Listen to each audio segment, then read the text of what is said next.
Thank you for coming to the inaugural episode of the podcast that doesn't have a name yet, but it's about video games and stuff related to video games. And I'm Greg. I go by Wagasy a lot. Here we have my friends Packy and James, lifelong friends, known them for well over half of my life at this point. Very long time. And they're the people that, like, when an E3 or something happens, they're the people I text and bug the shit out of because I really want to talk about it. And so we're just going to talk about stuff related to games. That's all I got. You guys got anything to say? This is just a recording of the Xbox Party Chat. But now we're not playing games, so it's way less interesting for me. We can do both. We can definitely. That'd be such a dysfunctional podcast if we're all like, and it's all audio, and so some poor audio listeners just listening to us like absent-mindedly talking about video games, and then periodically breaking mid-sentence to swear at someone. Yeah. Like, I think that'd be a great not the foundation of a successful podcast. Oh my gosh. Okay, random thought. All right. So you said swearing at someone. I don't know. I don't know why I was thinking about this today, but like, is it just me, or do people complain about? They use the word now desync. They complain about desync today, and like it feels like it's so much more. It's so frequent now, right? And and to be fair, I'm mainly thinking of two things. Halo Infinite, people complain about desync there all the time, and they always say desync. They never say lag. And then multiverses is the same way. I've been playing a lot of multiverses recently, which is just like, for those who don't know, it's just a platform fighter similar to Super Smash Bros. With like Warner Brothers IP. So like some DC characters. I got like Arya Stark from Game of Thrones and Iron Giant and LeBron James from Space Jam. Like it's great. But anyways, like people always complain about desyncing these things, and I'm like, I personally, like, I experience these things, but I don't feel like it's any more than it used to be. Like, I think back to like 5 or 10 years ago, or even like I was playing COD Zombies the other day with Max, and like I got lag spikes playing COD Zombies, and it's just like the normal thing that exists all the time, and like, I don't know, it feels like people complain about it all the time, and they always use the word desync now instead of just lag. Like it used to be like, God damn it, I got lag, or like it was lag spike, or like that's lag, you didn't kill me, it was lag, you know? Like, I don't know. I feel like the name has changed, even though it's the same thing, and people like also are more vocal about it and thinking it's happening more now than I don't think it's more often. I don't know. What do you guys think? I think the terminology change makes perfect sense because of how connections have changed since like we started playing games where it was all, what's the word here, like direct. And so it truly was input lag in that there was extra time before your input actually registered. Whereas now it's called a desync because usually it's either servers or now even like multiverses that we play where it's direct peer-to-peer, where it rolls it back. And so they call it desync because it looks like it is desynced when really it's just rolling back the server state to what they know those inputs when you actually inputted them should have done. And so it just looks really jarring when there's a lot of a lot of rollback happening with frequency. Yeah, and actually, as you say that, I noticed the same thing in Halo Infinite too, right? Like people had the clips in Halo Infinite, which were fucking hilarious, by the way, of like they recorded it from their point of view, and then they went back and played it back in theater, the exact same scene, and the theater is like recording what the server registered, right? And it's just fucking hilariously different. And you're right, you're totally right. That is literally just the two things got completely out of sync. So I think you're right. That makes a lot of sense with the terminology change there. But I feel like in multiverses, I don't know, I feel like you could still apply lag to that scenario, right? Like though I'm lagging and I just caught up. And yeah, like the behavior is different. It's not like my game freezes, right? But like at the end of the day, it's still like I had a lag spike. And so like it's taking some period of time for like the real state of things to update. I don't know. I'm just grumpy. Just stupid. I would say, at least here in my circle of friends that I still play games with, like we definitely still use lag probably more to describe it. But I think you're both right that in like the wider vernacular of people that play, whether it be competitively or just like casually when people talk about it in general, I think there definitely is that transition over, for sure. So I just thought it was interesting. But do you guys feel like those things happen more often now than they did before, or no? No shot. I think it's so much less common. Yeah, I that's my impression as well. I don't know. And I mean, like, to be fair, like, disclaimer, I have good internet. I don't know, right? Like, I got fiber. It's stable. Like, and so yeah, disclaimer, I don't know. I don't experience it. That's not to say that other people don't. And also, I'm not gonna say I don't experience it. I do experience it. I don't experience it at the rate at which other people make it seem like it happens. That's what I mean to say. But yeah, I don't know. I think I suppose especially in there's like server-oriented games where you share a server, I think like if their connection is bad, it punishes them for having a bad connection with how the rollback works. So like if they're seeing it a lot, they're seeing it, and now it just instead of you watching them lag all over the place, like you kind of just watch them do things that seem dumb, and it and in then you like a still very hit normal the, way. Yeah, then you just beat up on them, and you're like, oh no, it was fine for me, worked perfectly well. And also like standards change, right? Like we saw lag all the time, and we're like it's constantly laggy. They see it less often, but their internet in general is better, and devices are better at handling spikes of lag or desyncs. So the little they see it is really jarring because they don't see it as often. Yeah, it's So less common, so it just feels like a bigger thing for sure.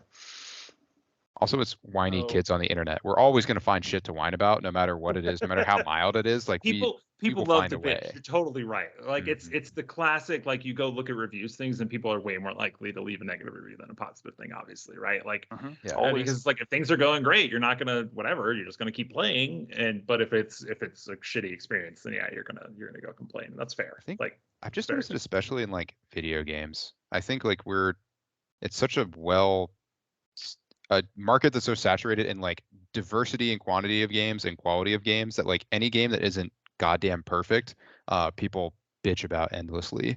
It's why this podcast can exist, right? Like no matter what news, no matter what games they put out there, like we will find a way to rip it to pieces because one small thing Oh, is that's very wrong. true. To be You know, fair, I hope to be an over optimist. That's not true. I hope to be fair, balanced, reasonable in general when I try to think about or talk about things. no, we're going to Um, talk about Microsoft, so you can say you're going to be a over optimist. oh yeah, as a disclaimer, I play the majority of my games on Xbox. I play a little bit on PC, and then you were kind enough to lend me your PS4 Pro, and I got to experience God of War, which is, I still think, one of the greatest games I've ever played. Fun Um, fact: your anchor session just died. I am Yeah. well aware of that. Hashtag podcast problem. Hey, Let's we made it a full. go. We made it to like the 10 Yeah, minute it's a good mark. thing. It's a good thing we got this other recording. See, they played ahead. True. That's why we did two things. Yeah, yeah. Yeah. So actually, that's a great point though. Like, so yeah, my background, mainly play on Xbox. Uh, Subscribe to Game Pass. Great service. Um, Occasionally play on PC. If I'm playing on PC, it's more than likely an Activision Blizzard game, which, as if you're following the news, you can probably put together that I'm probably pretty pleased by the Microsoft Activision Blizzard acquisition. In the It hopes, was really obviously, nice that because I that's feel like the it saved you some orange strikes. Because instead of having to both jerk off Microsoft and Blizzard, now it's just one It's just thing. yeah, one. it's just one Yeah. thing. Yeah. It's so much easier. I should really go thank them. I'll write them a thank you Mhm. letter when it closes. We will talk about that at some point because that's very interesting. Um, but I think let's do a little more background. If I am playing on PC, like I said, it's normally Activision Blizzard games.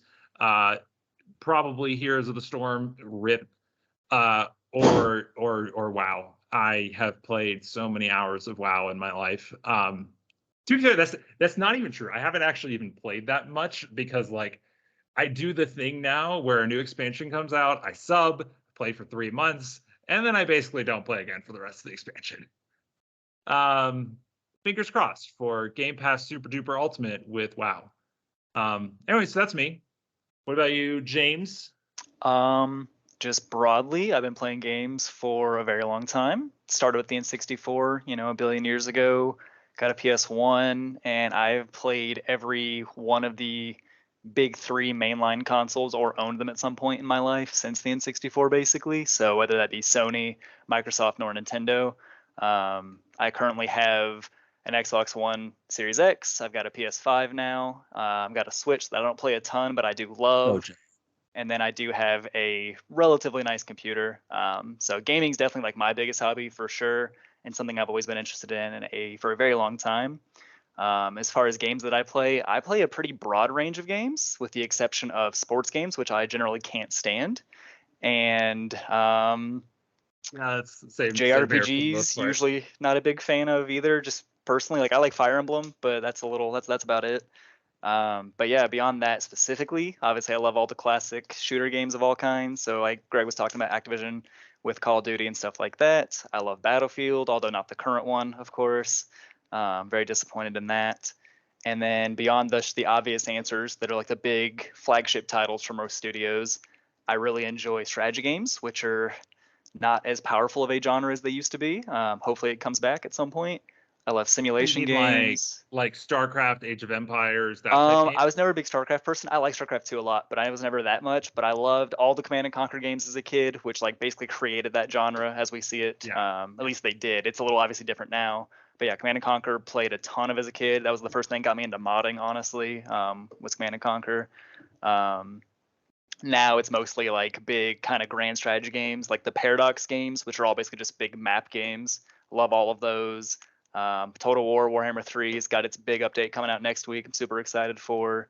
And then beyond that, like I was saying, simulator games. Like I love City Skylines, stuff along those lines too. So yeah, I try to play a broad range of things to get a good experience. And also that's just the kind of person I am, flitting between things wherever my attention takes me. So No, I get that. I like that. Yeah. What about you, I'd love to- Baggy? I'd love to talk about why strategy games have fallen off the way they have, because they really did used to be like the dominant game type, like in the they very were for early, sure. like Are end they of are they 90s, early still big in 2000s. Korea? Are they still big in Korea? Like, I mean, Not obviously, like like new that ones. was where It's just I it's the just- same I don't- ones. Yeah, It's it's just StarCraft 2 StarCraft. and Brood War. Yeah. yeah. It's always been Is the it same two. because of League of Legends? Is League of Legends the answer to I that think- question of why they dropped off? Like Yeah, I realistically, think, that's what it like, is. honestly, MOBAs for one definitely like fragmented it when that became like a mainline thing. Mhm. And then beyond that, I think for the broad appeal for gaming in general, I think the attention span has definitely dropped. And so for a lot of people, one, they just don't have the attention to sit there and like strategically plan out everything. Even for the fast-paced games like StarCraft, there's obviously strategy with that. And also, I mean, especially for us as we get older, the industry itself is still going to cater to like the younger people just because that's where a lot of the money is. And As I say, I it's work they're with high catering to schoolers money. and they're not playing strategy games. So I think- no, it's very fair. It's because they're long and They're you can exhausting see to that play. and it's kind of funny too because if you look at like really competitive like StarCraft games, I feel like, and to be fair, it's been a very long time since I've watched these, right? But like I feel like the games would either end in like 8 minutes or 50. Oh, Right. yeah. Like I feel like Yeah. it was over right off the bat with like some crazy like Zerg Rush strategy or something like that, or like Reaper Rush when when StarCraft 2 first came out. Oh, I played a bit of StarCraft. I was okay. I cheesed it. And then yeah, so I feel like when you're playing it yourself, it's very long and it's a very big commitment. And what I think is interesting is I think that the industry recognized that, and I could be wrong. Obviously, we're not. Also, none of us are in the industry. We No. just are really passionate about video games. Yes. But I look at Halo Wars 2, which they added the Blitz game mode, and a Yeah. lot of the like really hardcore fans obviously didn't like that. No. But I think that was their attempt to make a quicker, faster paced strategy game to appeal to more people. And so I think they recognized that, oh, this is hard to get into, and it takes a lot of time to like even play just one game.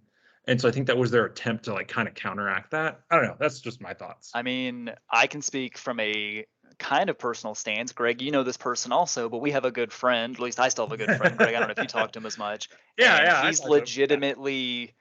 I don't remember. I don't so know what his good. ranking is now in We need to Halo get him. Wars We 1 need and to get him on 2. the pod. We need to should, but get he's him on the pod. legitimately very highly ranked in the competitive Halo Wars scene. One of the last, 200 people still playing it. And yeah, he never touches Blitz mode. It's That not must what be why he's he's into. ranked so high. He's I mean, he's good too, but top it helps 50 that out of Oh, he's 200. very the good. population, So good. Oh, I not there remember. anymore.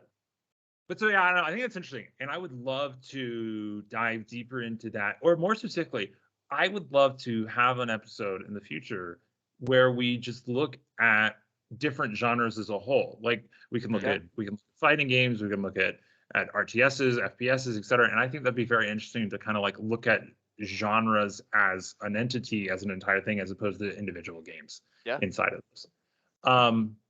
That being said, Packy, what's your background?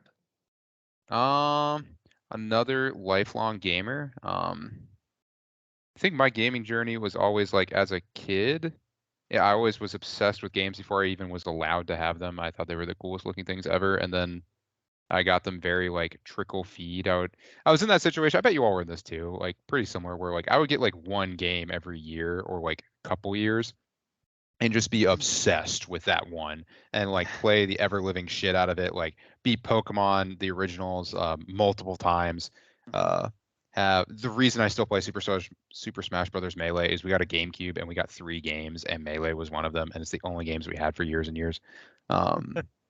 And then got an Xbox later and then played like I think one of like 2 or 3 games that I own was Call of Duty.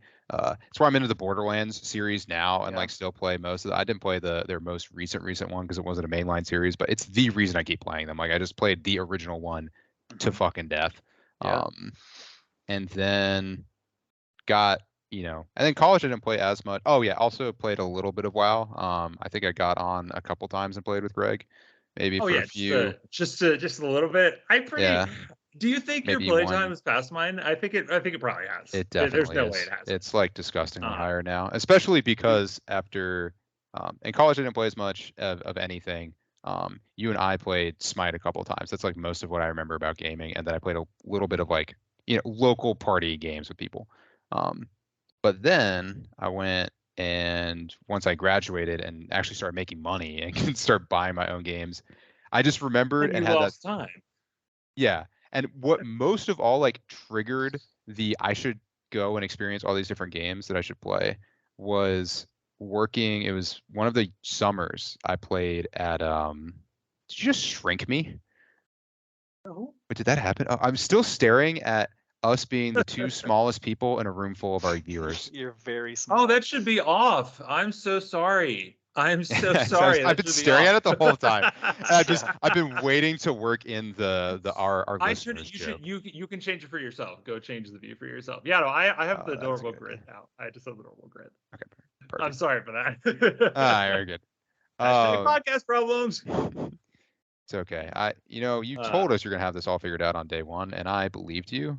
And you know what? That was my mistake. Just like how our secondary audio backup, already died. Yeah, that's good. That's good. 12 minutes. It's going well. It's going great, guys. It's going great. Thank you, technician. But anyway, I graduate and start making actual money. And so the 2 summers before, when I was interning back in our hometown, that summer I was just interning. And I didn't have a lot to do during the day while I was waiting for a later shift. After I finished interning at like 2 in the afternoon, I had a later shift at night. And I would just go to one of our friends' house and sit down. Nobody was there. And he had an old PlayStation 2. And I beat Kingdom Hearts 1 and 2 that summer. I remember the Kingdom Hearts room. Yes. I would go up. The only things in this dirty, disgusting little room were like a $15 armchair and a small CRT sitting up on a crate, not like an actual TV stand, just like a crate, and it would be that and the PlayStation sat right in front of it. It was the most like you see images all the time where it's like the typical like the dude essentials, and it's just a bed and then a television, and that was this room. But there's additionally a PlayStation, and so I beat both those games, absolutely had a blast. And was like, and then when I graduated, I was like, I need to go play those games, which led to me getting a PlayStation. And then I kind of had there are all these great games on all these different consoles that I've never played. Like I should go try just the best of each of these. And so, yeah, that is when gaming for a time turned into this massive money sink of getting. At one point, I had all the different. I think I still technically do have all the different platforms that you can play on. I believe you own. I think you loaned out your PS5 at the moment, right? Yeah, Max has the PS5. Yeah. I guess I am actually totally up to date besides so I have a PS5. You don't have the OLED. Out. You don't have the OLED Switch, but that's. Yeah, I don't have the OLED Switch, but I still can play all the Switch games. Yeah. And I think they're like, that's not their next gen platform, right? That's just kind of like they buffed their system a little bit. But yeah, then I have the Xbox Series X. I have the Switch.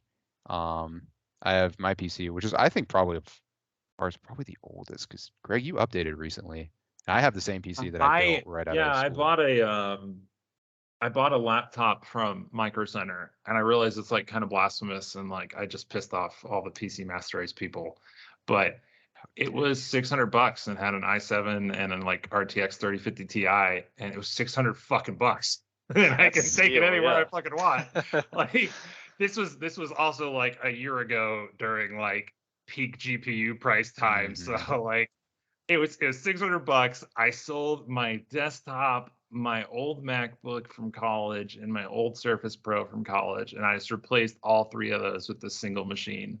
And they basically, I sold all three of those together. Was like I sold them all for like $600. So like I basically just like traded out three really old pieces of hardware for one brand new piece of hardware with a nice GPU. So, well, nice-ish GPU. You know, it's the current gen.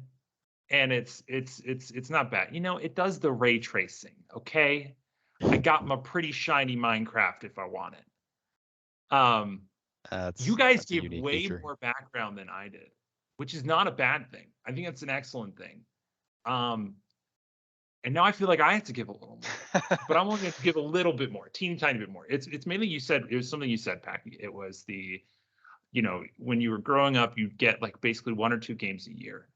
I don't think I had exactly quite that. But I was the youngest of two brothers, 3 children. I'm the youngest of 3 children. And so obviously I was the last priority to get to play games. And I remember like being like 5 and being like, hey, it's my turn to use the computer. Or like when we went to go buy like the N64, like I think my like mom gave me like a penny so that like I could say like part of the N64 was mine and like I was allowed to play it, you know? It wasn't just like because like I think my brothers basically split the cost of it and I just like put in a penny. Because I mean, like I said, I was the youngest. And so yeah, no, I've been playing games on and off for a very long time. Obviously, N64. We'd occasionally go to a friend's that had like it wasn't a Dreamcast. It was just the SNES, I think.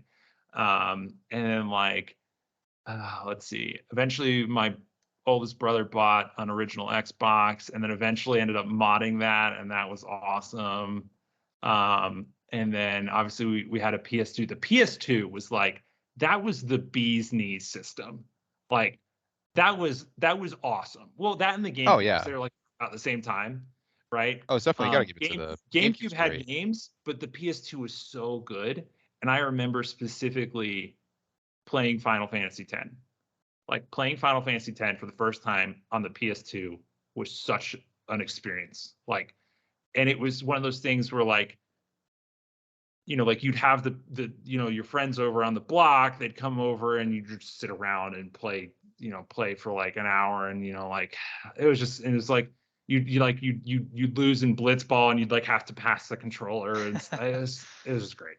But yes, so to anyone I'm curious along your gamer journey, at what point did you kind of hit the like, all right, Microsoft is for me? Because now you're at the point where like you would literally, because you played PlayStation, which I did not know you played PlayStation. Yeah, I didn't know that either, Greg. And so at what point were you like, all right, no more PlayStation at all? Okay, to be fair, I'm not no more PlayStation. That's you'll take it if it's free. Okay, it's not even just that. There's a solid chance I'll buy a PS5 at some point, and if I don't buy a PS5, then what I'll probably end up doing is Sony has started to, and I hope they continue to put their games on Steam and PC. And so if they continue to do that, I will most likely be purchasing some of their first-party studio games on Steam. But so that's a good question. So the point at which you could say I became a fanboy, although I really don't like fanboy. I mean, like I have a very strong preference, like extremely strong preference. Greg, when I think of a Microsoft open-minded fanboy. Yeah, okay, but I'm gonna go with open-minded fanboy though. Is what I would. I I openly admitted God of War is probably like one of my top games of all time. Okay, It's that's something at phenomenal. least. That's something. It's so good. It is unbelievably good. It was great. Anyways, it was college. So in high school, we played a lot of 360 live, right? And so that was big, right? Like that was the start of it, obviously, right? Like that was like we had 8 people playing Jetpack Swords on Halo Reach, and it was awesome. I mean, we still right? talk about Like those days. Oh, Yeah. yeah. that is. And how fucking long ago was that at this point? Literally 10 years. 10 years That ago. was like 10, yeah. literally 10 years ago. It's been a fucking decade Decade. since we No, like more. had 8 people in a party and played 10 years ago was Jetpack. 2012, so that was senior year. So I think that was actually probably 2011. You're right. It probably would have been junior year. Yeah. Oh my God. But so that was a big part of it. And then go to college, bring the 360 with me. Played a lot of Call of Duty, like a lot of Modern Warfare 3. Of course. And so again, a big part of it. But really it was, and this is going to sound unbelievably stupid. It was honestly the Xbox One. Everyone shit on it. And arguably rightfully so. It was a Like bad there launch. there were many dumb decisions, right? Yeah. Like forcing the Kinect was a bad, like it made it so expensive. I forgot about that. I forgot you Yeah, it was had to use the $500. Kinect. Yeah, and it was literally $100 more because it came with the Kinect that like most people didn't use. The That only being time I said, remember the existence of the Kinect is when someone is using their old one and the audio sucks and like there's an echo. It's usually Max, like one of our friends will use the Kinect and it echoes and it's terrible. And it's like, oh, I remember that. I remember why I hated you. So as soon as you calibrate it, it's perfect. And then literally as soon as anything in the room changes at all, like you go sit an inch to the left, it like just the calibration gets fucked up. That being said, actually, so there is this, now I'm getting sidetracked, but another excellent game. Very different than God of War. Very indie. I think it's indie. I don't know. It's called Fru. Fru. And it was a very, very look it up. People playing, look it up. It is a Kinect game. It is fantastic. So it's literally just like basically a puzzle game where you have to use your body to like change the world so that you can like pass through areas and stuff. Like it's a very good game. Oh, that's neat. And more importantly, it's just clearly like just a small indie game. And also it came out like, I think this says 2016, right? So like actually a fair bit after the Xbox One initially launched, right? And they still came out with this game for it. And I think it was really excellent. Like shout out to those developers. They did a fantastic job making like just a fun game that used the technology well. But so that being said, on launch of the Xbox One, they had Titanfall as an exclusive. Like Titanfall 1 was like, oh, it was it was like that was like a really good, in my mind, a really good example of at the time a next gen game. It's like we have this giant world, and because like this is like, and also so like my back, like I'm a software engineer, right? And so like around that time, like public clouds had existed before then, right? But they were really starting to pick up steam around that time, right? So public clouds being AWS, Azure, and GCP, which is Amazon, Microsoft, and Google. Anyway, so Titanfall, launches and like we got this big world, and we're hosting these servers on Azure, and because of that, we can run like the AI for the soldiers in the game like on the cloud, and so then like you play it, and it was just for the time, and fuck, not even for the time. No, it's Titanfall still great. 1 is a Titanfall 1 is I wish the second game had fantastic game. more of the first Period. game in it. Like so good. So one, like, and I'm pretty sure they showed that at the reveal, right? I'm pretty sure they showed that game at the reveal, right? So I was like, that looks fantastic. It didn't launch, right? But then honestly, like I love and I hate gimmicks. And so like I kind of digged all the gimmicks in a way, right? Like I liked the Kinect, I liked the voice control, I liked the snap, which was like Snap was you could put an app to like an eighth of the screen on the side, and then the game was on the rest. And like they got rid of it, and it makes me sad. I'm like, I wish they would either bring that back or picture in picture. Probably picture in picture, like overlay. That would be nice. Yeah, it just sounds like picture in picture. It was worse. Picture in picture is what it was. Like it was You want it back?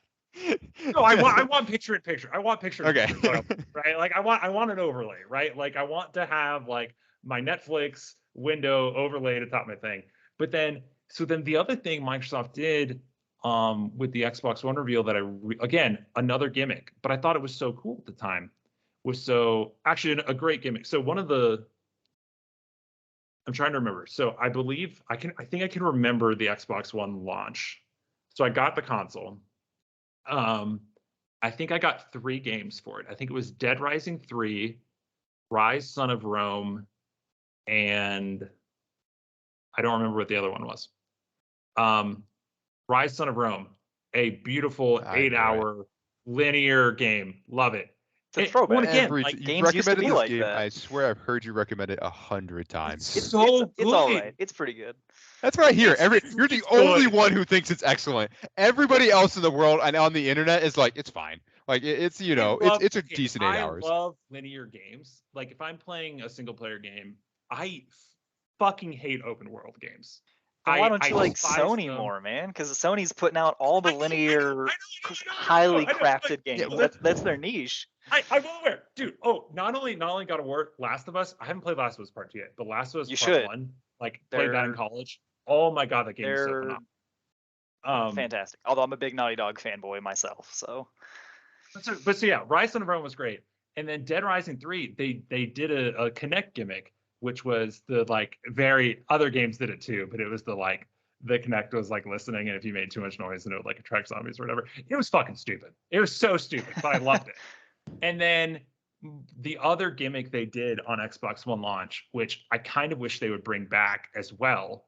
Some of these, like, man, they were cool, but they don't need to bring them back. Is they had this thing called Smart Glass, and this was like the start of the like phone companion app. And Smart Glass doesn't exist anymore, but it was. I think the other exclusive on launch. Third-party exclusive, because they don't have first-party exclusives besides Halo, Forza, or Gears of War. But third-party exclusive was Plants vs Zombies: Garden Warfare. I think the very first one was. You did like that. I remember that. Yeah. Still does. And I am I they're fun. It's pretty good. I like hero shooters. Yeah, no, it's just a hero shooter. It's fun. Yeah.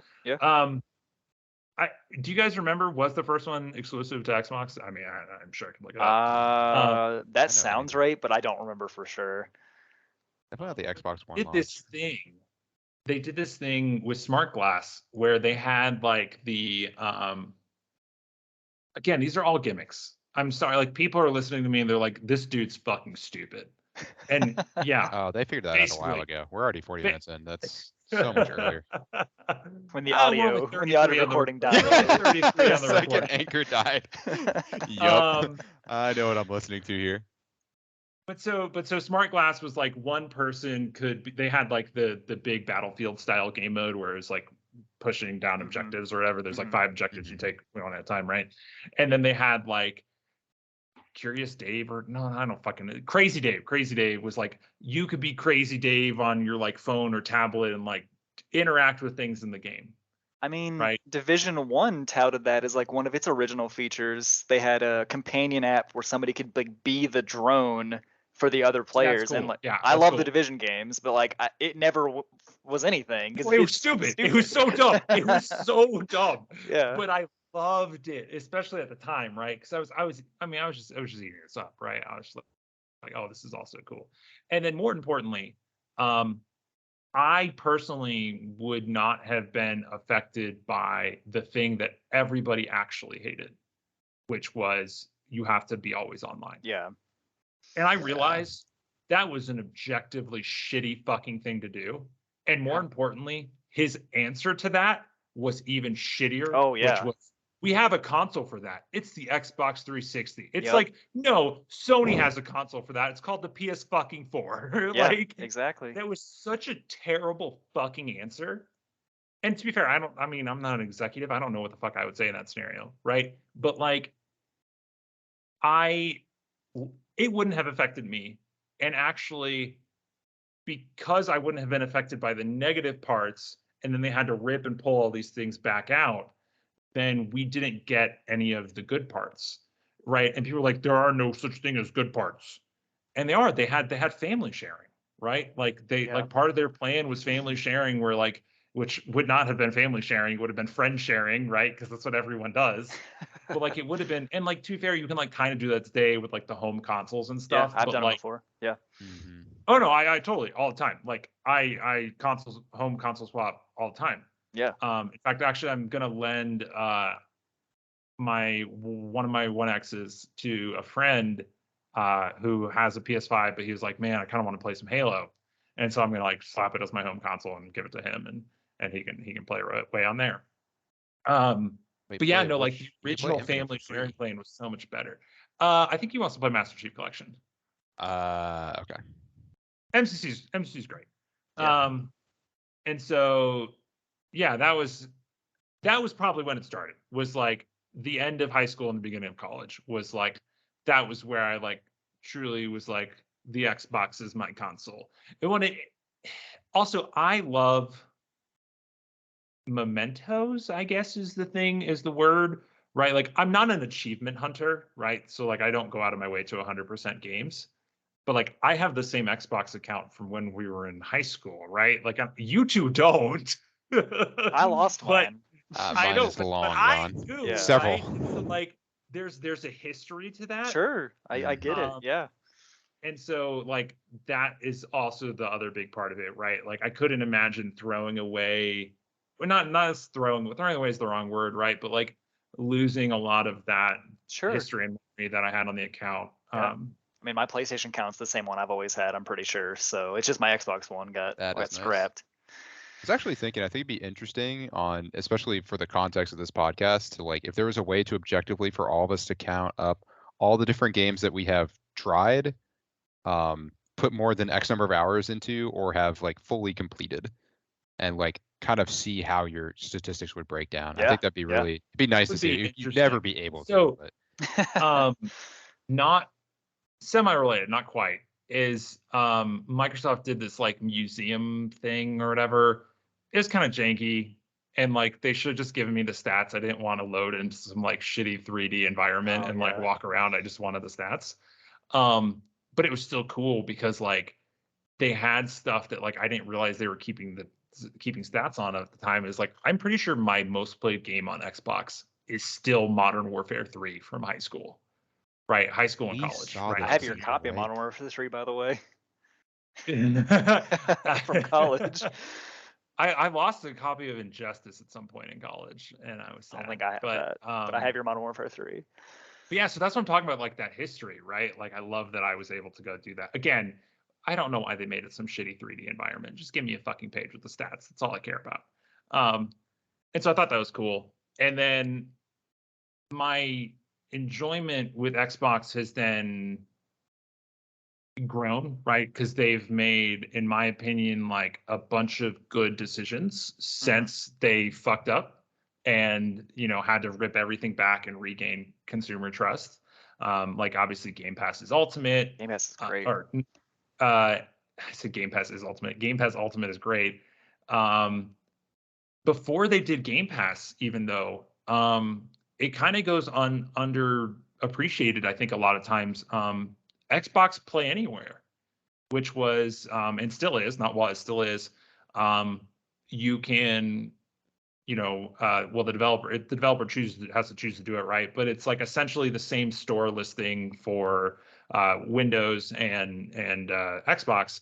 And so if you bought the game on Xbox, you would be able to play it on your computer and vice versa. And this was a select number of games that had to support it, right? But like I thought that was very consumer friendly. And then Yeah. like of course like it's your saves transfer over when you do that too, right? It's the same store listing, it's the same cloud save files, like that kind of stuff. And then obviously Game Pass is great. And then like going forward, like now with the current gen, like they're not doing the pay for an upgrade, right? Like they're doing the same thing they did with Play Anywhere.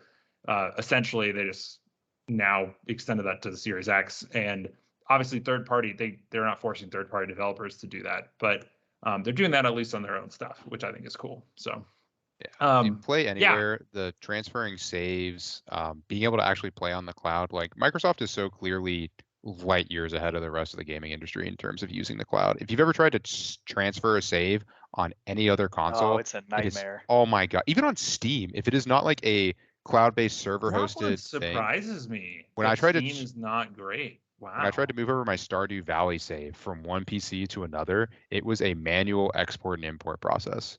Like I had to move the game files myself, which was Yeah. I was so blown see, away. that's awful, right? Like, Mhm. and so I feel like a lot of it is because like they're a software company, right? Like Yeah, they that's have what the they are. infrastructure, That's what and they're they just do, larger, right? right? That's Like how they keep they winning. have Azure, they have billions of dollars, right? Like That's why Game Pass works.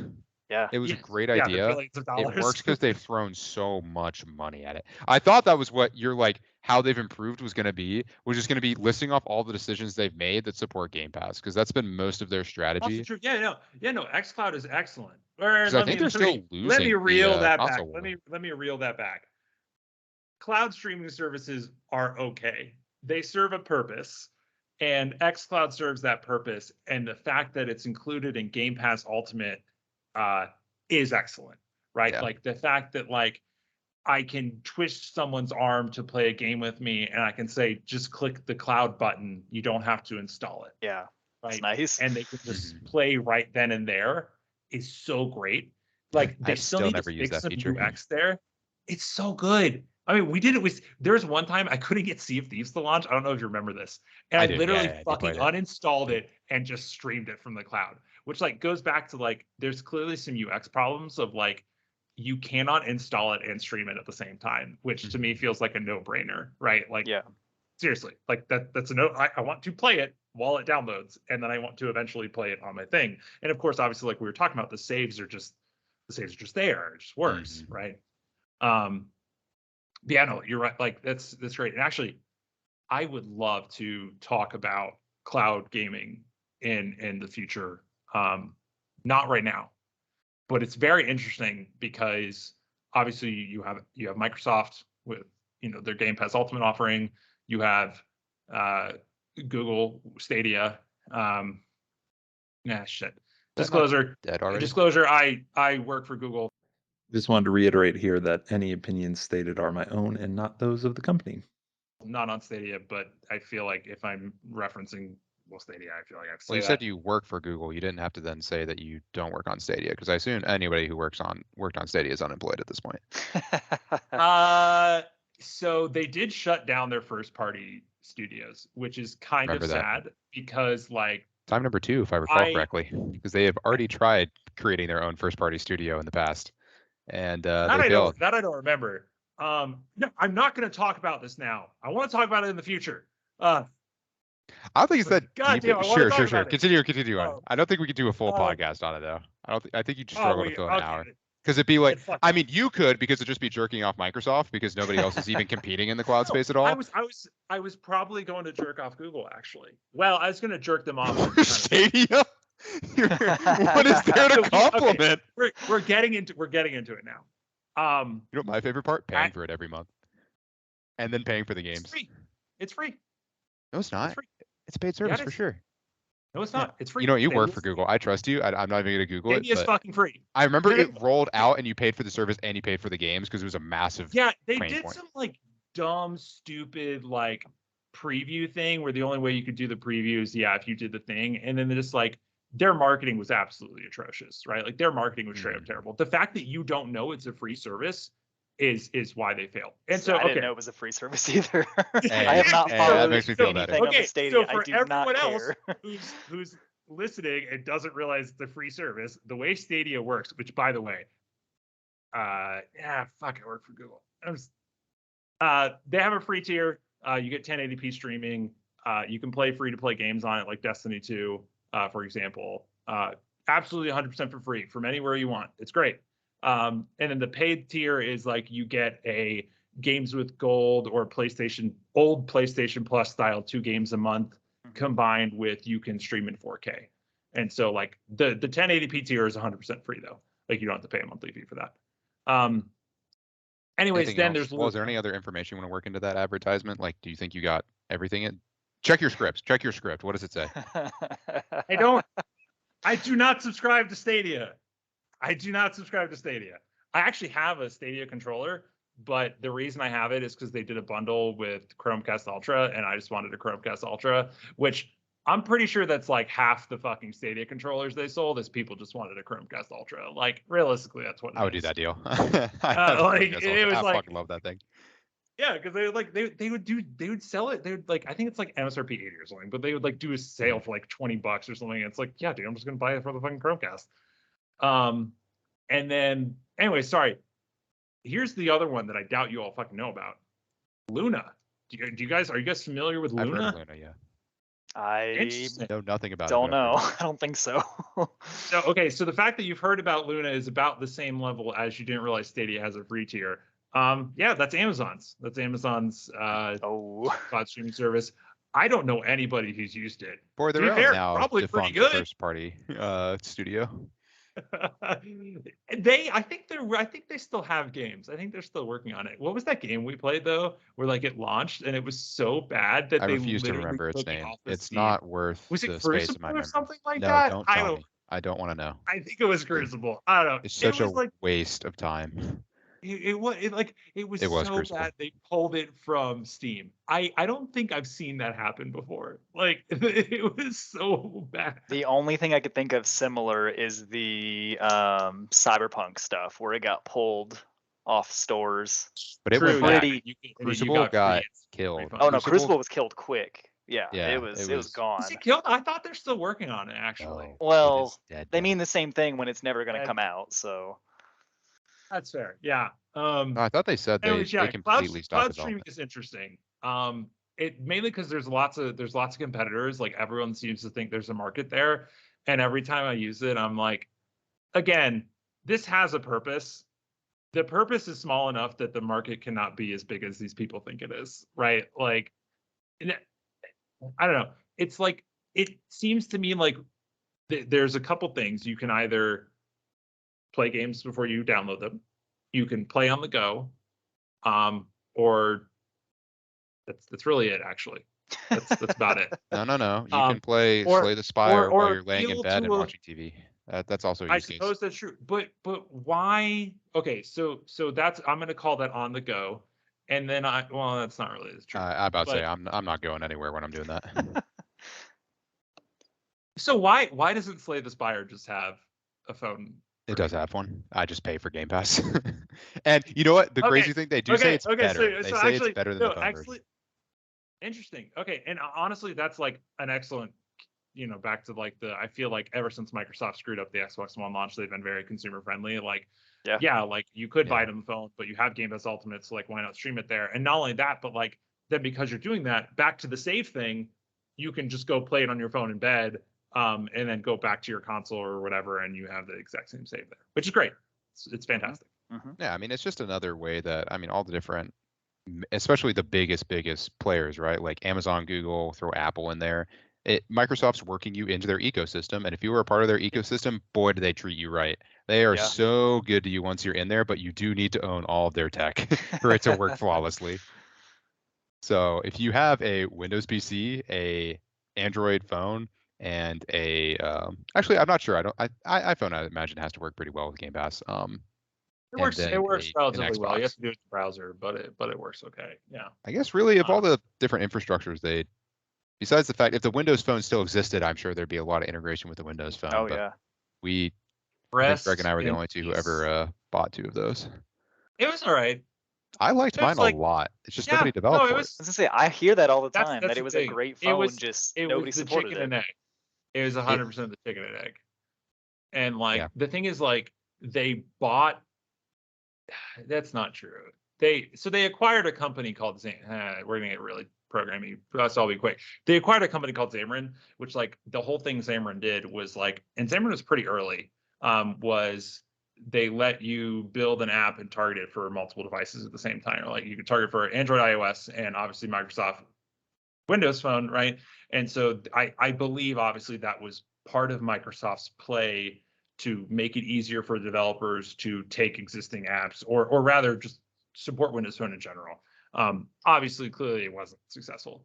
But Yeah, that's give not them a video. cookie, right? Like you've got an Android app and you want to get it on Apple. Hey, use Xamarin, and you can also get it on our Windows phone. Hey, get some downloads over there, please, Yeah. please. Well, Yeah. because I think they obviously like took again as an incentive.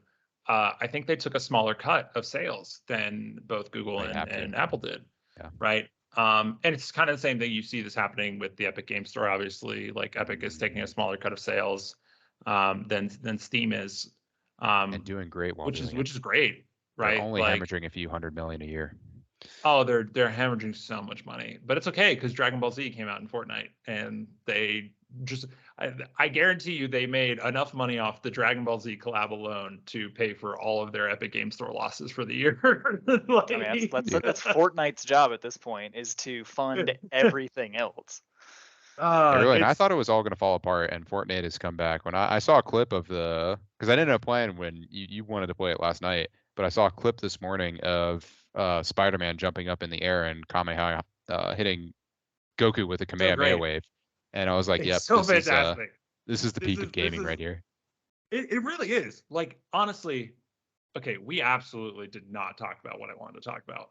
Well, segue this into the topic. We're talking about segue your way Fortnite. back. Come on, you I can get us totally back. can, but like, how long is this going on for? Is this going on for like an hour and a half, an hour? I don't know. I'll be honest. I thought we were going to run out of stuff to talk about, and I thought we were going to struggle to get to an hour. And yeah, you're absolutely. The intros where we had, I assume we've hit on like started none of the his background. We've been talking since then. We never came off of that. No, that's you wanted your longer background. You got it. You got it. It's like 40 minutes. It's your all's fault. That's your all's fault. Sorry for talking back on this podcast. I am so sorry for the people listening. But I really appreciate it. I didn't think we would have a problem getting to this point at all. Oh, that's why I wanted to. Stuff.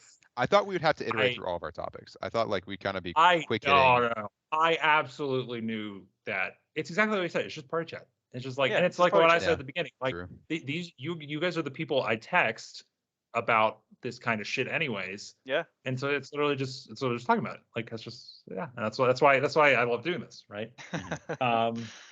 Okay, so I'm gonna keep going then. All right, so Fortnite. I think it's a fantastic game. So I played on launch. Obviously, I think probably all of us played on launch at some point. I think I probably did. Stopped playing when it got to that point where everyone got crazy build, obviously. You could smell the sweat in the lobbies. Stopped playing at that point, and then they launched no build, and I have been playing semi-consistently since no build has launched. And it is such a good game. And let me actually take a moment to, you said I was jerking off Microsoft here. I'll go ahead and move the hand over and jerk off Epic really quick. That's good. They need that attention. They really do. Yeah, they're struggling. they're really struggling. Yeah, you know. Hey, Tim Sweeney, you wanna throw us? You're sponsoring us, right, Tim Sweeney? Actually, I was joking, but they really do. Fortnite like had its time in the sun where everybody loved it right when it came out, and like everybody was obsessed with it.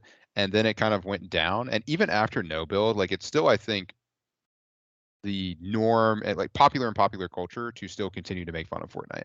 Like Fortnite is seen as the kids' game, and so everyone's just going to make fun of it. It's declining, but yes, you're totally right. It still has that kind of reputation. It does, but it's such an actual like good game behind all of that too. Exactly. Like it's well made, and the collaborations are insane, and the map changes every season. The like consistent support, like there's not a lot of other stuff that matches the quality and consistency, in my opinion. I don't even play it right now. Like I want to get back into it. I just haven't yet. Anything. I don't think there's a single thing that does. No, I don't think there is. At least in terms of a online game, an online multiplayer game. Obviously, we talked about Sony first party studios has extremely high quality, consistently high quality single player games. Sure, absolutely. But in terms of like an online multiplayer game, like I think literally Fortnite is like the bar to hit. Yeah, absolutely. And it's ridiculous. Okay, so my jerk off of Epic really quick. Thank you, Tim Sweeney, for the sponsor. Obviously, he didn't sponsor us. This is the first episode. No one knows who the He fuck we didn't are. Sponsor No one's. the first I podcast know. episode. Promised He's me so has a zero- sponsorship. No, where's my money? Um, I was expecting to get paid out right after we're done Yeah, recording. we're making zero money. Obviously. Well, that's not true. You're probably Um, making negative money. I'm sure there's something you're gonna have to pay for to post this somewhere. Anchor is free. I chose the free option. Anyways, my That's jerking off obvious. of That's a Epic- travesty. Okay. Fortnite. I just got that. Fortnite set the trend, right? Like, I love you all. I love you all so much. So obviously Fortnite kind of ripped off PUBG, blah, blah, blah. There's kind of some like shitty things that went on there initially, obviously, of like, I can't remember who makes PUBG, which by the way, in my opinion, it's an absolutely atrocious game. I think PUBG is awful. Never heard of Did you ever play it? And I played it once or twice because Microsoft wasted I don't know how much money. Microsoft wasted money to get it on Game Pass. And it was terrible. It's a terrible game. I'm sorry. I just think PUBG is awful. I think Call of Duty Warzone did everything PUBG did except better. Anyways, there was some like kind of crappy stuff that went on there initially with like PUBG was using Unreal Engine. They were working with Epic on basically improvements to Unreal Engine to meet the Battle Royale use case. And then Epic sees the opportunity and pivots Fortnite into Battle Royale. Like, because while working with the PUBG developers, and like then they would like make changes, but like only like give them to themselves, like their internal build of Unreal Engine, and like make them wait like 6 months or whatever. Like it's like that was kind of lame. That being said, then It's always funny to me to remember that it's called Fortnite because it's a fucking zombie game. It's supposed to That's be. what- Yeah. Yeah. Did you not play Save the World, man? Like, I come always on. wanted to. I- I just never did. Because you got it for free, I know right? they basically they include it in bundles now. That's right, you got it and in so it's some like bundles. basically for free, right? Like, because the bundle costs the same as the V-Bucks or whatever, and then like it comes with the skin of the anyways. They swindled you. We remember. So then here's the thing that I really appreciate Epic for. Crossplay exists in the state it is today because of them. If it was not for Fortnite and it was not for Epic, crossplay and cross progression would not be at the point it is today. That is true. 100%. Yeah. Straight up. Yeah, Absolutely.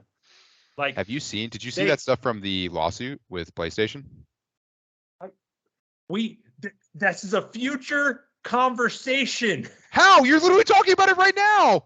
You're literally talking about this Um, is specifically why they made crossplay work, is because how it's always the problem has always been that like whoever is winning the console war doesn't want to do They have no crossplay. incentive. Yeah, they have zero reason to do it, except if, the overwhelmingly biggest game on all of these different platforms threatens to leave your platform.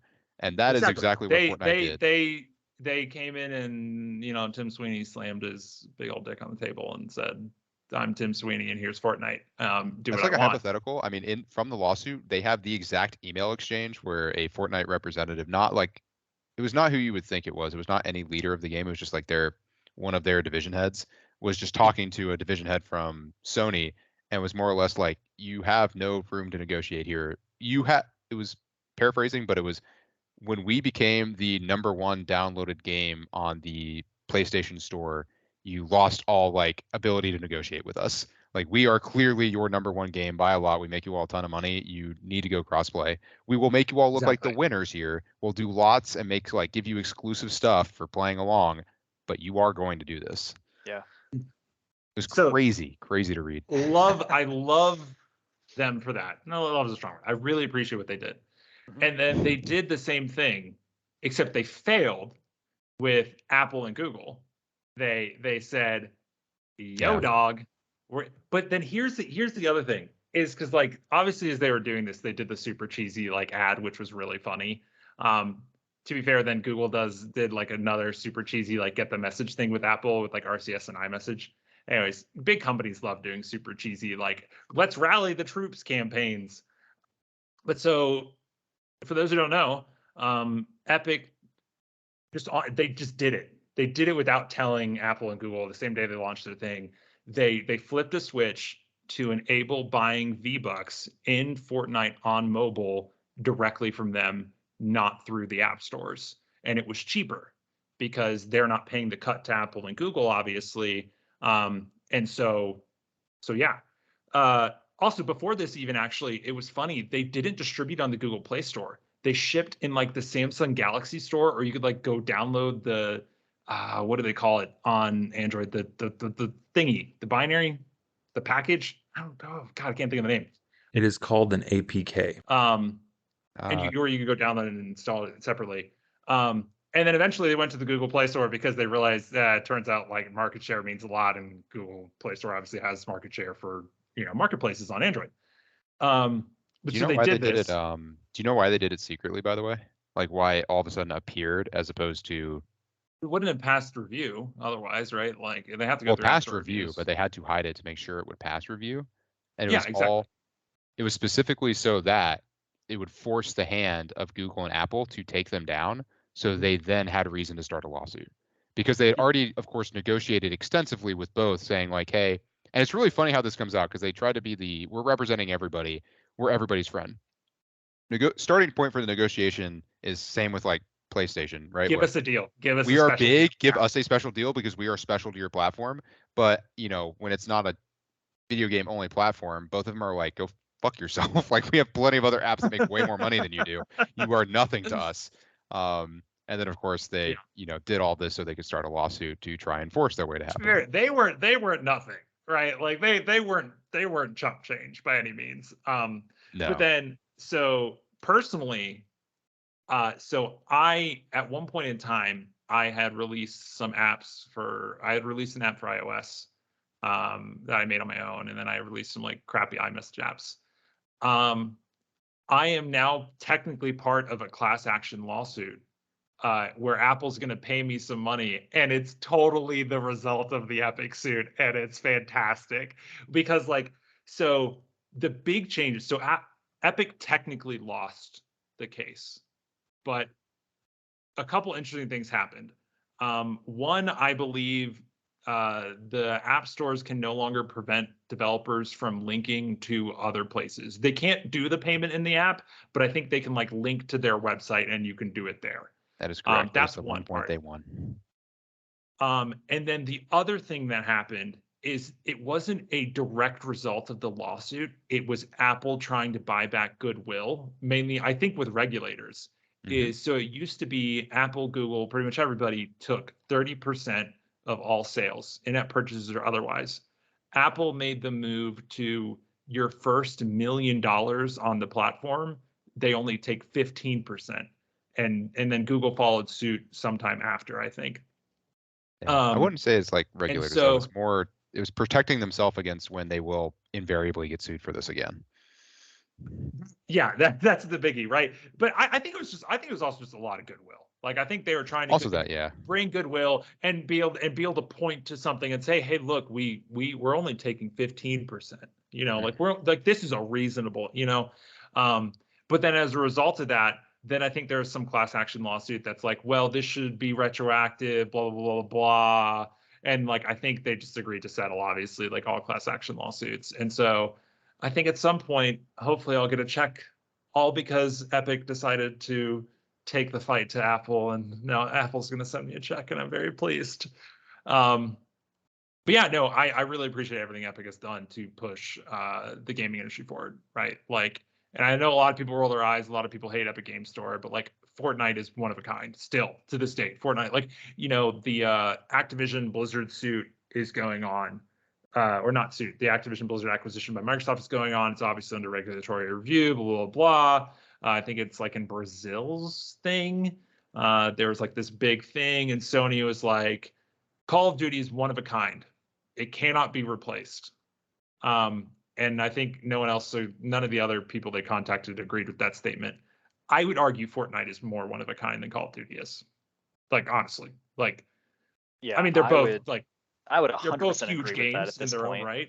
Yeah. What do you mean by one of a kind? Like not in idea, of course, right? Like in implementation and like how the game is actually panned out. The argument Sony was basically making was that, because obviously they don't want the deal to close, was basically that it is so culturally ingrained, right? Like it is the the go-to first-person shooter, even still to date, right?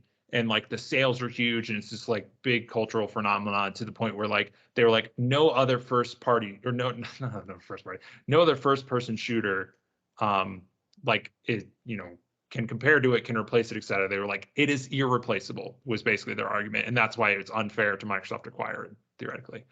And like I said, yeah, I literally feel like Fortnite is more irreplaceable than Call of Duty is in my mind. But meh.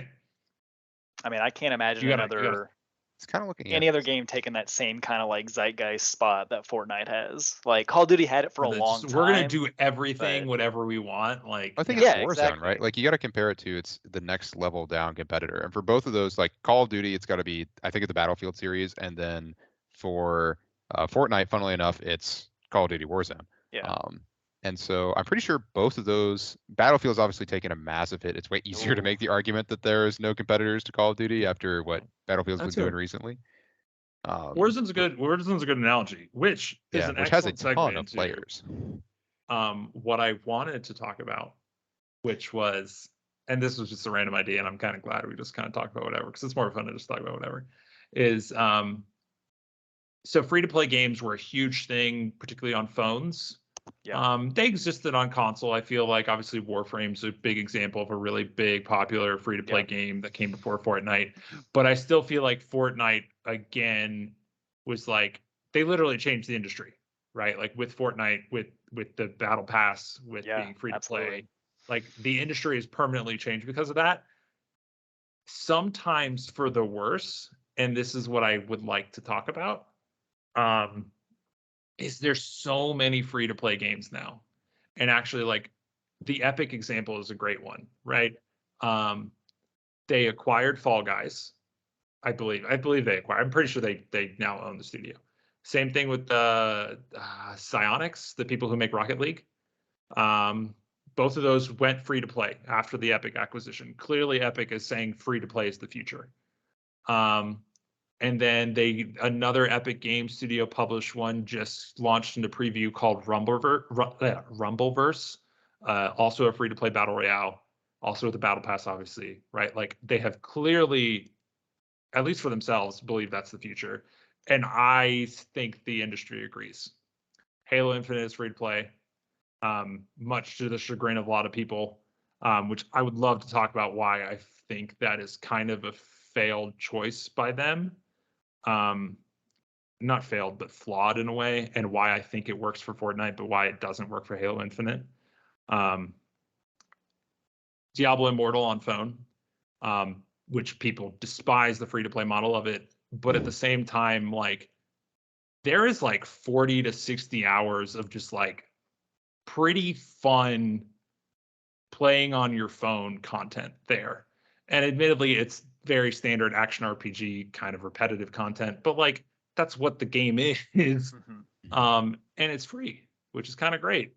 Their battle pass sucks though. It's like $5 for a month basically, and like there's more levels than there are days in like the length of the season. It's freaking terrible. Anyways, that's a separate thing. And then another like example in my mind, like really recent example of the industry believing free to play is the future. Overwatch 2.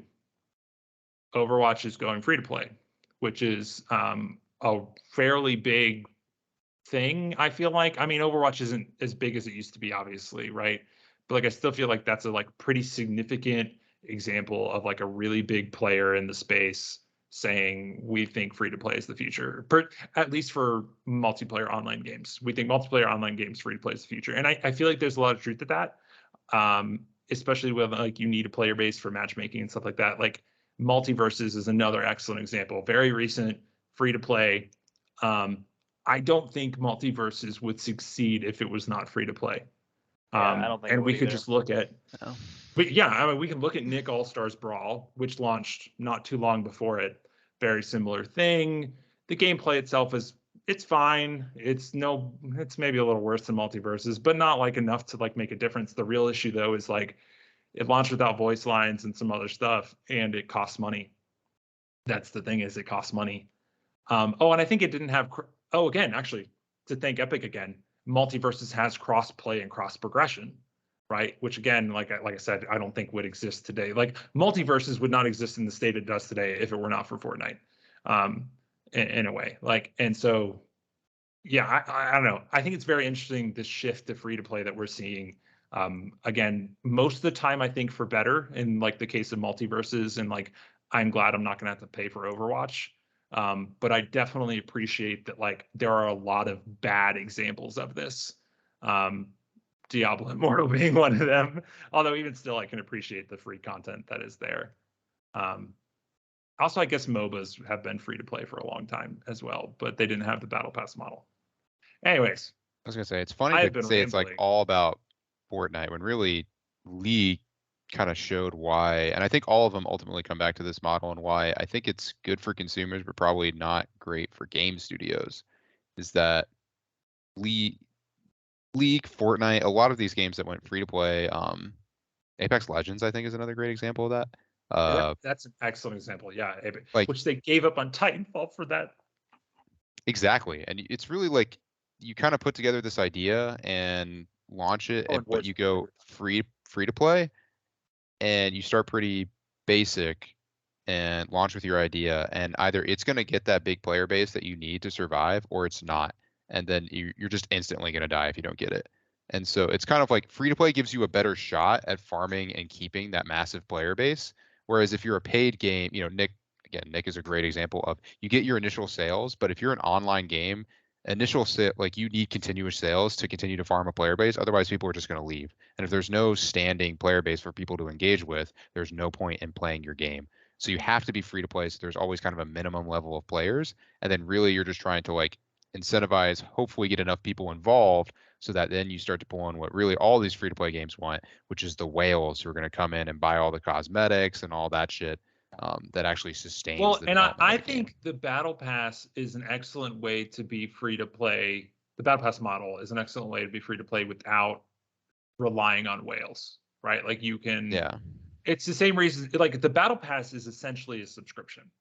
Yeah. Like, Yeah. and Fortnite includes enough coins in it that you don't have to keep buying it. But like essentially what it is it is a subscription of here's $10 every 3 months. And like that's why that's why Microsoft is really interested in Game Pass. They want recurring revenue. They don't want to rely on a whale. They want to be able to rely on, I got like 10 million players and 500,000 of these numbers are made up. 500,000 of them are going to spend $10 every 3 months on a Battle Pass. Like I think, and I'm not a game developer, but like my impression is that is the more preferable source of income than 100 people come in and they spend $5,000. I don't think it's preferred. I think it's just another one. It definitely keeps people involved and it keeps them playing your game because of how leveling works. It gives people a reason to sign on, which is something free to play games always really struggle with. I actually think that's one of the reasons it works really well for multiverses. Like we've talked about it, something about earning the currency to unlock characters works really, really well for multiverses and like gives you a reason to keep wanting to play because like, oh, I want to grind up this character to actually like to buy somebody new. But I think Battle Pass is just complained hard. about this. It's a hard comparison for everybody tricky. else. Fortnite is the only one who's been able to do like cosmetics in both quantity and quality the way that they have. Nobody else. Look at Multiverse's Battle Pass. A free-to-play game that is committed to that model. The preseason one was such a good deal, and then the current one is just so kind of Yeah. like... But the preseason one had 2 skins. I think the new one has 4, and it's just those skins. There's no recolors, and they're not exciting. Whereas like the Fortnite Battle Pass from the very get-go had a multitude of skins, had all of this like pretty interesting stuff in it that you genuinely wanted. Like it had 5 or 6 items usually that you wanted, and it culminated in this one skin that everybody really, really wanted, like a really good one. Like the John Wick skin from season 1 is still like very well looked upon. Was that season 1 or 2? I can't remember. It was season 1. It was the very first one. Because I remember when you'd run into a John Wick when we were very first started playing, you're like, oh, holy fuck, this guy plays so much, he's gonna run us over. It was either it was like, oh shit, this person spent $50, or oh shit, this person's played 50 hours, right? Like, well, that's the nice thing about the Battle Pass end skin is it's like that person has played a lot in this specific season. Otherwise, they would not have that skin. Because getting to level 100 back then it was way harder than I think it is now because they have levels past 100. But like level 100 was supposed to be this almost unobtainably difficult thing to do in the Battle Pass. You had to play like tens of hours in that season to get there.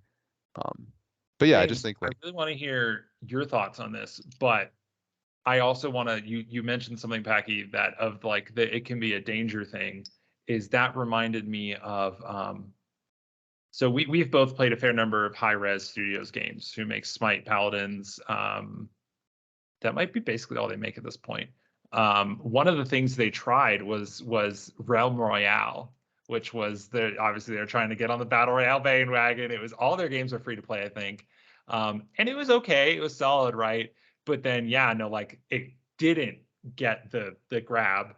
Right, and so I'm pretty sure it's officially dead now. Turns out right after recording this, it ended up getting a second life with the Reforged update.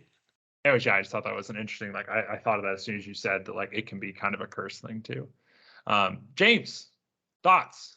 I think one thing to touch back on what we talked about, or what you all talked about with, I think what Packy said about it being like a choice, not necessarily like the future choice for things, is like the battle pass system. Is I think it can be dangerous for developers or like publishers or whoever, where with the traditional game model where you purchase it the one time and then you have it, and then maybe there's DLC and stuff down the line because that's the world we live in. But at least then the cost up front for the consumer is maybe not significant, but it's like $60, $70 versus where a free to play game with one season of battle pass is 10 to 15, right? And if you as the developer don't know if you can continue to make content, then after that first season, or maybe even just like a month in, you lose that whole revenue stream. Where if you had sold the thing up front for the 60, maybe you wouldn't have gotten as many sales, but those sales would have been worth more for content you already made. You didn't have to keep making content for it. So it's definitely I think, yeah, and it could go either way, obviously. Like some people are really successful with it. And I wanted to also bring up one thing too. I think a big game that both of you skipped over talking about free to play or games becoming free to play, you mentioned Overwatch. It's not in the Activision catalog anymore, but Destiny. Destiny 2 became free to play pretty late in its cycle. Yeah. It was a normal game for a long time in terms of the business model. That? Oh my god. And as someone who still jumps in pretty regularly, because as much as I have some issues with Destiny 2, the gameplay itself is fantastic. It's one of the best shooters I think made. It looks great. It flows great. It just is a fun game to play. And I still jump in pretty much every season. And I think right now I technically own the next 3 seasons because I bought a bundle way back. And so I still jump in and try it. But I think they've done a really good job of like mixing it where you have the free to play tier where you can just kind of jump in and you have basically the current content in terms of like whatever that season is doing, but you don't have the full spread of stuff. Which is fine. A lot of times whenever you jump in on a season, you just want to play the seasonal stuff, right? Like if you've never touched Destiny 2 before, you're not going to care about anything behind that. But maybe you get involved in the current season, you care about the stuff, and then you go purchase the full thing with all the DLC. Yeah. But I think on the other hand, Bungie has not always done the best job actually integrating their like actual game with the seasonal content, because one of my big problems with Destiny 2 is they keep cutting content out of it when Greg, maybe you know better as a software engineer, but like I don't think they have to. I don't think there's actually a limitation other than one that they're forcing on themselves, because Destiny's not like Witcher style massive open world maps. It's not like Red Dead 2. The open and world areas are relatively small. They're all like loading zone kind of gated anyway. Like you only ever see like 3 other people in them. The overall game isn't that massive. You could maybe argue that they could have done the optional content install. That's exactly the way Call of Duty kind of does now. Like I don't know why they haven't done something like that for the people who actually do want to. Call of Duty did it so terribly. Like content. they did it so badly. I think the game that did that best is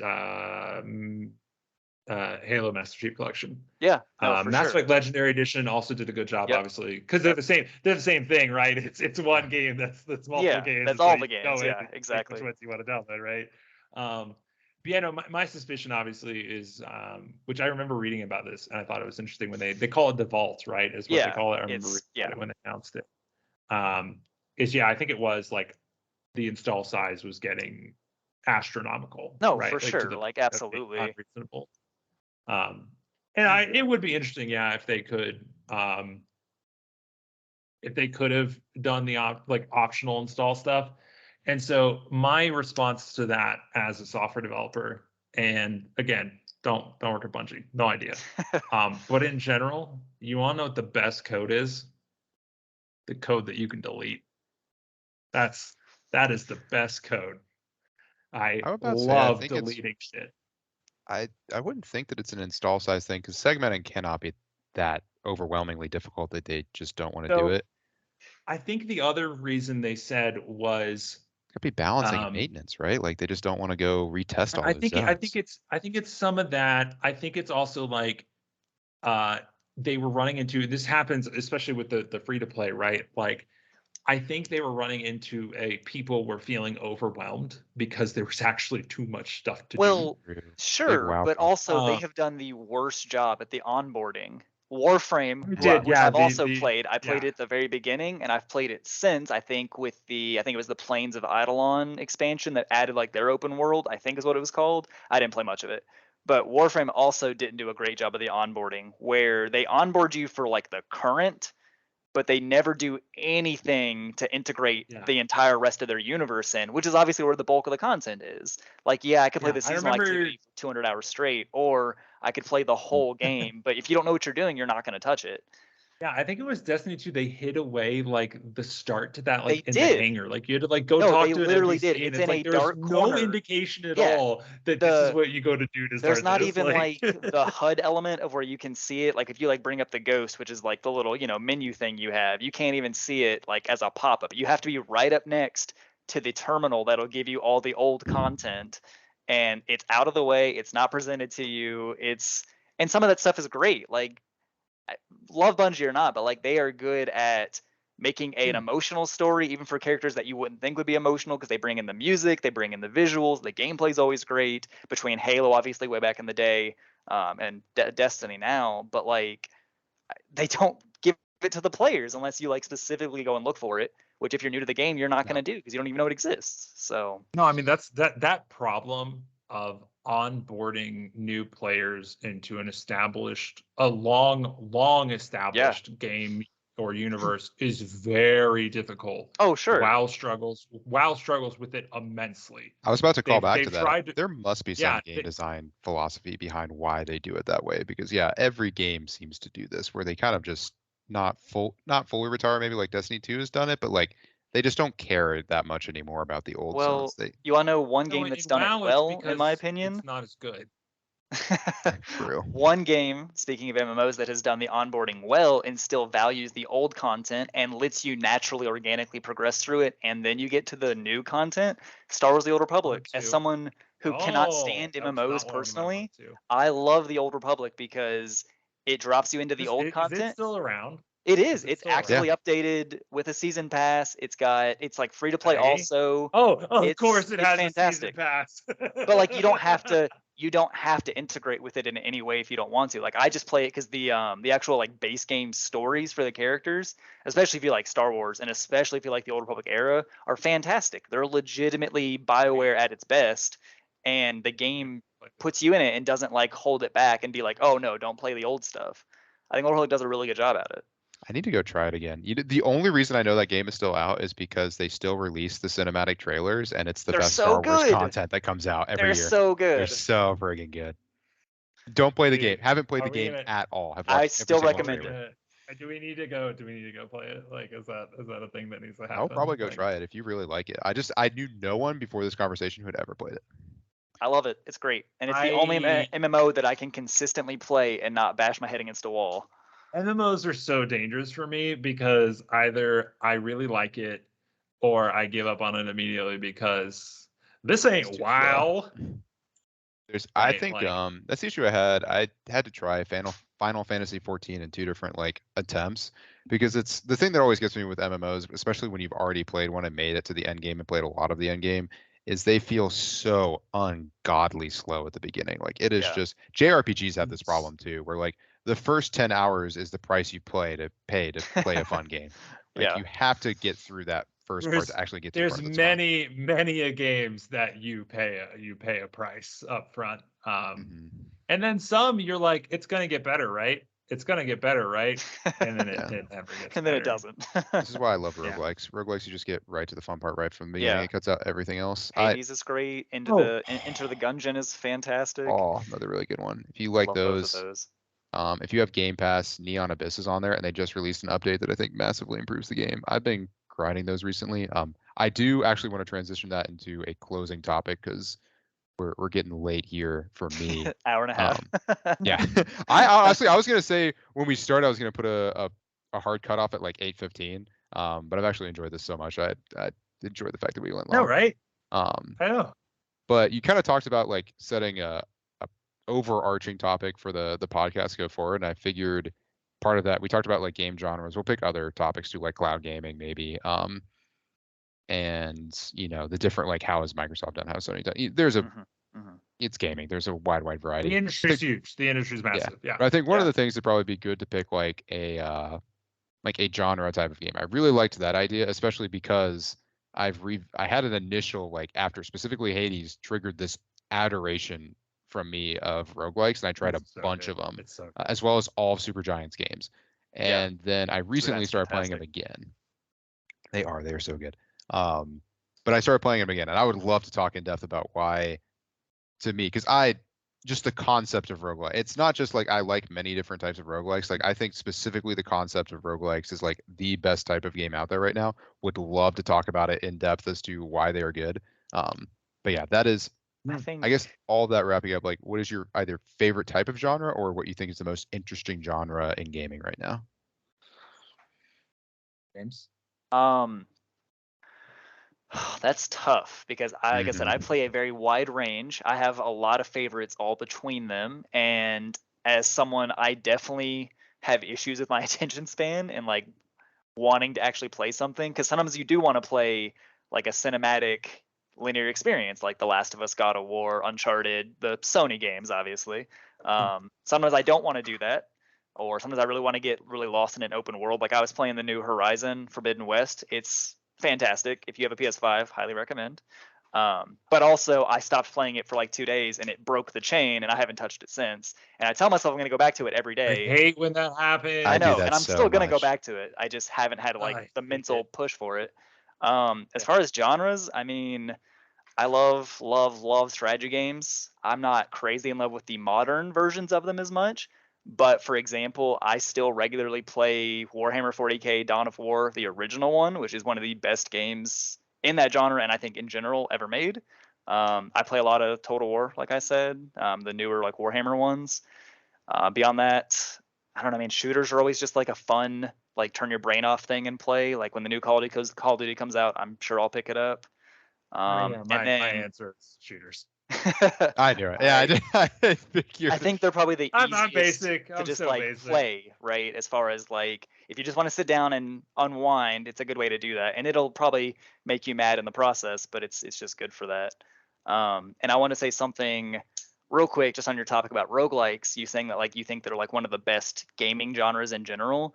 I think they're probably the best modern interpretation of what gaming started out as, where you had arcade cabinets, you had games where you had limited lives, and I think they're probably the truest to gaming's like soul. Not always my favorite thing to play because I like to have progression in anything I play personally. But I do love like the ones that are out. Like Hades is fantastic, Enter the Gungeon, and also not to cut myself off, that's what I do like about those is they are roguelikes with progression because Hades, you have a story that develops as you play it. You have the character relationships that develop as you play it, which I love. You have the items you get over time that stay permanent. Enter the Gungeon does some of that also, and I really like both of those. So Love that analogy you made. That's great. Obviously, Packy did too. Like Packy, like almost jumped out of his chair. I've made that analogy before. I made that exact analogy several I hadn't really times. thought I love about it. that. I love It is that. what it is for sure. I would agree that I think they're very interesting.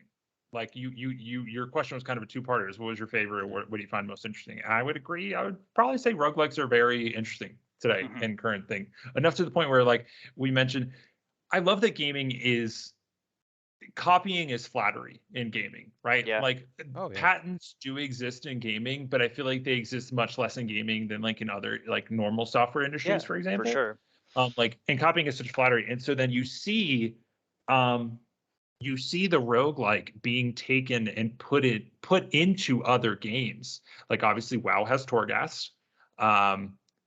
Minecraft Dungeons actually has they call it the Tower. And then actually Diablo Immortal. I talked about Diablo Immortal a little earlier. They just came out with an update. It was funny. They called it like a small update and it had like 3 fucking events in it. And everyone's like, you call this a small update? What? But one of them is a roguelike, right? Like you go into a thing, you don't have any of your gear, you don't have any of your abilities. And the best part is I really like the way they described that. Their reasoning behind it was they're doing this to encourage people to branch out, to try legendaries, try abilities that you're not playing with. Because like I've used the same set of abilities on my Crusader for like the past 10-15 hours in that game at this point, like at least. And so this is their way of like taking what they see in all of these other games, bringing it in here, and then like getting people to branch out, which is where roguelikes shine, right? In getting these wacky, crazy builds. And so I thought that was really cool. I really like seeing, yeah, exactly. And I really like seeing that in general, not just with roguelikes. I like seeing games adopt and learn from other games and other genres. And so I really find it interesting when we see these cases of, like basically adding a mode to a game that is, this other thing. I mean, I can think of a couple things that are way off of that base that have done that. Prey, which is a fantastic story-driven immersive sim by a fantastic studio. I personally love Arcane. That was like a deal. What did they call it? It was a tiny standalone DLC called Moon Crash. And not only was it great, I love when you can see, like, retroactively looking back, when studios make products that are small or like off the beaten path or whatever, and you can see that they are specifically developmental prototypes for the next project, because Deathloop is essentially a roguelike and made by Arcane, and you can see that like they made Moon Crash and they saw that they liked personally ideas from that and they turned that into Deathloop in some way. And I was gonna say Division also had a roguelike mode they added pretty late in its development.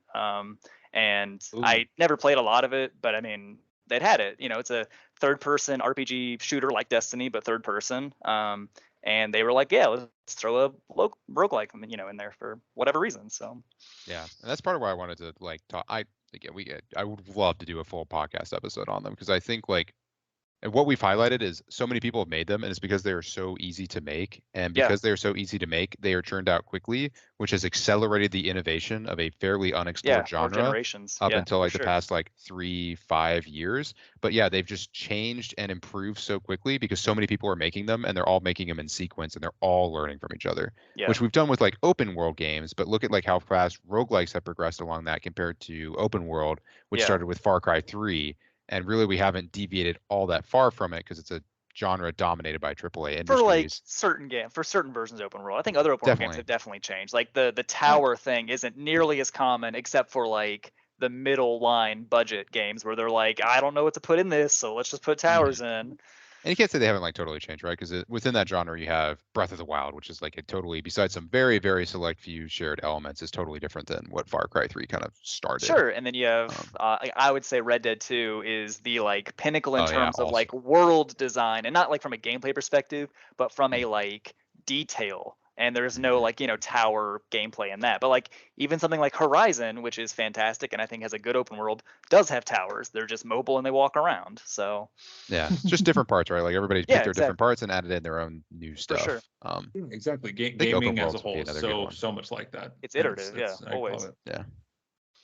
Yeah, I think that'd be great. I do think that was a good note to end on.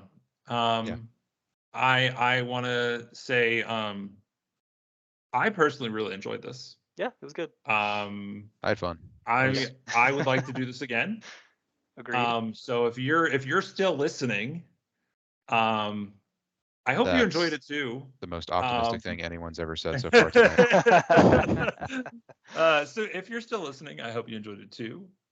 Because I believe that we will do another, and hopefully another and another and another, and we'll keep doing these because I really enjoy it. I love chatting with friends. I love talking about games in general. Probably talk about some other stuff. Maybe we'll do it as a different series. Who knows? All I know is we need to get better at podcasting if we're going to keep doing it. It's practice. That's why I said yeah. I assumed we wouldn't even post this one. Like I assumed this one. You feel free to post it because I think that's the fun part of the process. But like whatever we were gonna do first was gonna suck, right? And Oh, that's how it always is. all right, this is the Every clap, right? time. All right, this is where the podcast part ends.